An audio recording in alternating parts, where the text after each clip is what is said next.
সন্ধ্যা নেমেছে ধরণীতে। বেলাদের রান্নাঘর থেকে ভেসে আসছে গরম খিচুড়ির ঘ্রাণ। ড্রয়িং রুমে বসে বাসর খান, সারোয়ার খান, বিহান গল্প করছে, আর নাজনীন খান মাঝে মধ্যে রান্নাঘর থেকে বের হয়ে এসে তাদের চা নাস্তার ব্যবস্থা করছে। বেলা নিজের রুমে এসে আলমারি খুলতেই হঠাৎ কপাল চাপড়ে উঠল। আরে, গতকাল রাগের মাথায় চলে আসার সময় তার কালো প্রিয় হেয়ার বেল্টটা টেবিলে খুলে রেখেছিল। তারপর এত কাদাকাদি, কলেজের এত ঘটনার মধ্যে হেয়ার বেল্টের কথাই মাথায় ছিল না। সে বিড়বিড় করে বলে উঠল, ইস, ওই হিটলার ব্যাটা আবার রেগে ফেলে দিয়েছে নাকি আমার প্রিয় হেয়ার বেল্টটা। এক মুহূর্ত দেরি না করে দরজা খুলে বেরিয়ে পড়ল। করিডোরটা তখন প্রায় ফাঁকা, সায়রকে কোথাও দেখা যাচ্ছে না। বেলা মনে মনে বলল, এখনই ভালো সুযোগ, কেউ দেখার আগে নিয়ে চলে আসি। চারপাশে একবার ভালো করে দেখে খুব আস্তে করে সায়রের রুমের দরজাটা খুলে ঢুকলো। রুমে কেউ নেই।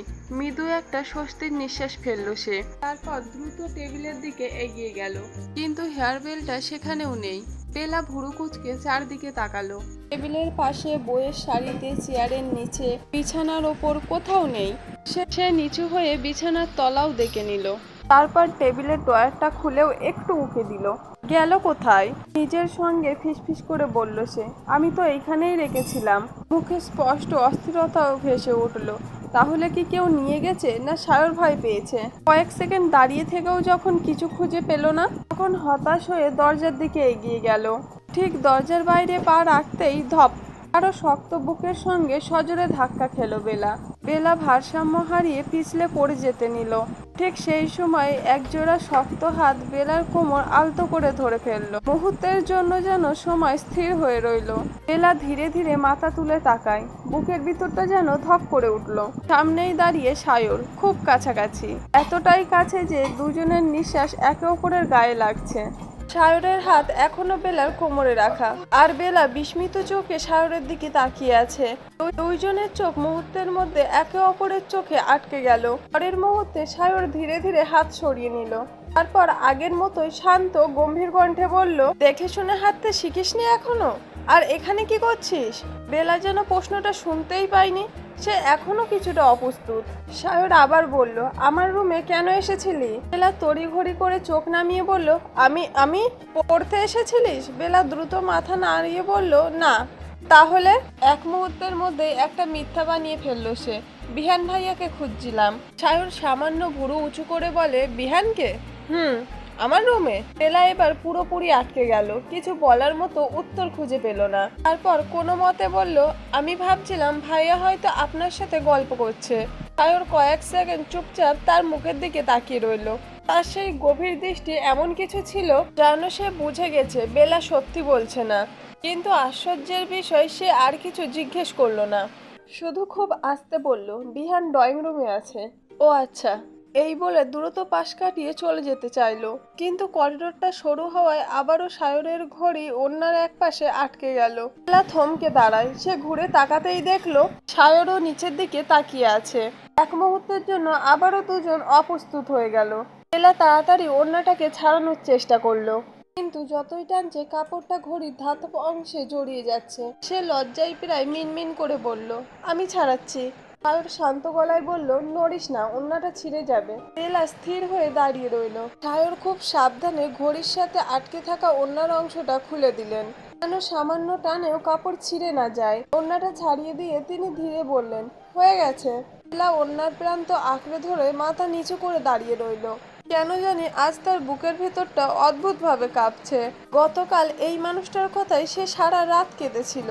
আজ আবার সেই মানুষটাই খুব যত্ন করে তার ওড়না ছাড়িয়ে দিল। দুইজনের মাঝখানে আবারও নীরবতা নেমে এলো।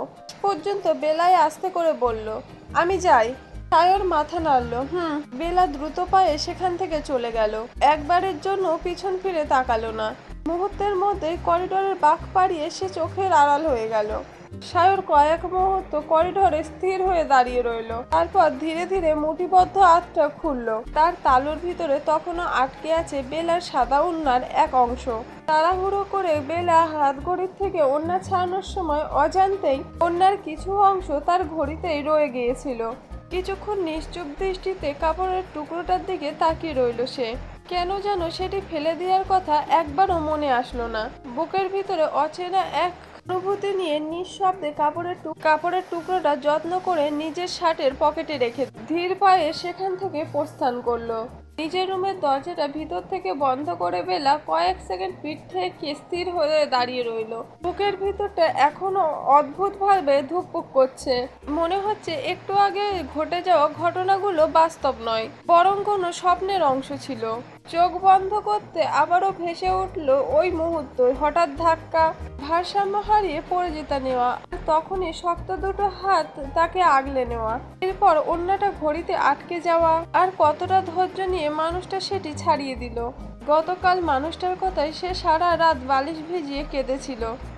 আজ সেই মানুষটারই আচরণ তার সব হিসাব নিকাশ উল্টোপাল্টা করে দিল। বেলা ধপ করে বিছানায় বসে পড়ল। তারপর নিজের অজান্তেই ঠোঁটের কোণে এক চিলতে হাসি ফুটে উঠল।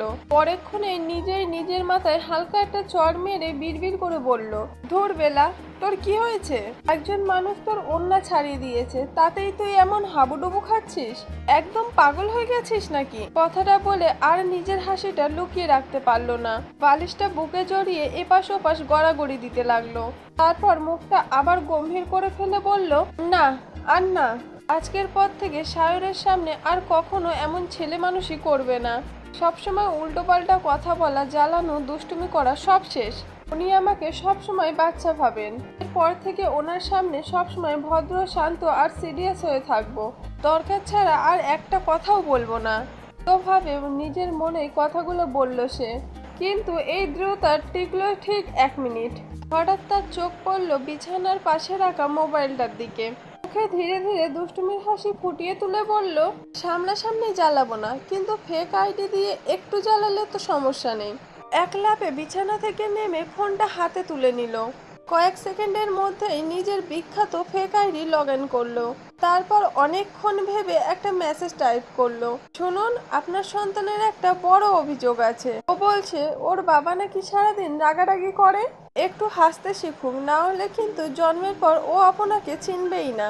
মেসেজটা পাঠিয়ে সে বালিশে মুখ গুজে হেসে গড়াগড়ি খেতে লাগলো। কয়েক মিনিট পর আবারও ফোন তুলে লিখলো, আপনার সন্তানের জন্য নাম ভেবে রেখেছেন? আমি কিন্তু 3টে লিস্ট বানিয়ে ফেলেছি। আপনি শুধু বলে দিন ছেলে হলে কোনটা রাখবেন আর মেয়ে হলে কোনটা।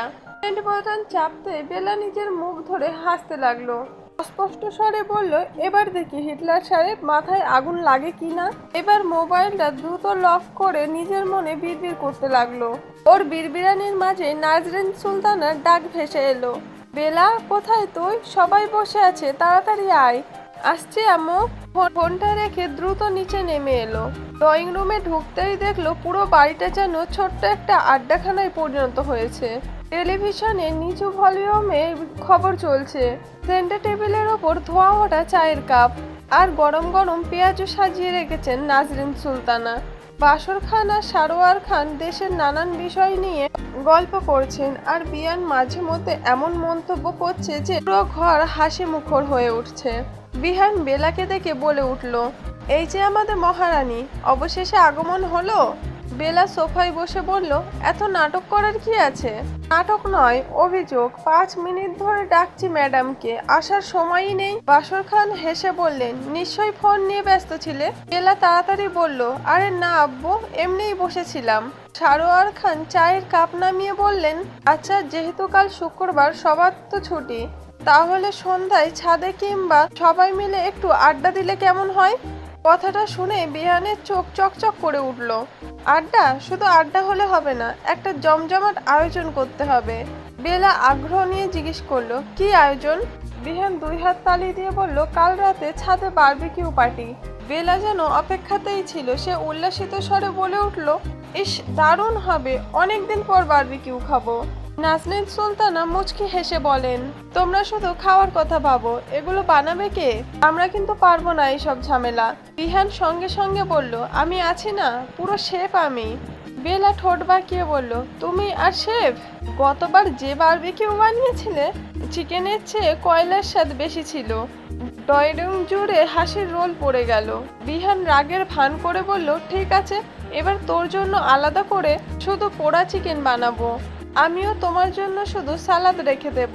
আমি তাহলে তোর ভাগের খাবার খেয়ে ফেলবো, তার আগেই আমি লুকিয়ে রাখবো। দুজনের কথার লড়াই দেখে বড়রাও হাসতে লাগলেন। ঠিক তখনই বাসর খান বললেন, আর একটা খবর আছে। সবাই তখন একসাথে তাকালো। কাল রাতে কিন্তু আর্জেন্টিনার ম্যাচ।